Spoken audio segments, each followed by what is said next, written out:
So a couple quick tips for how to put together your small Kaylee bunny. After you're done painting it, one of the first things you're gonna wanna do is use your tacky glue to put a ring of glue right here and just set them right on top. Now that is going to take about 10 minutes to set up before you'd really wanna move him.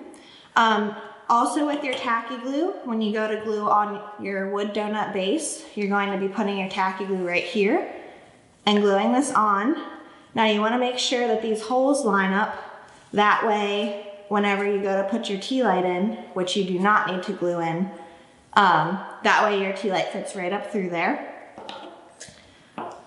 Another tip that I wanted to give you was whenever you put your ears in, one of the first things you're gonna wanna do is bend the bottom of your ear, and you're gonna wanna test fit, make sure that it fits in your bunny hole nicely.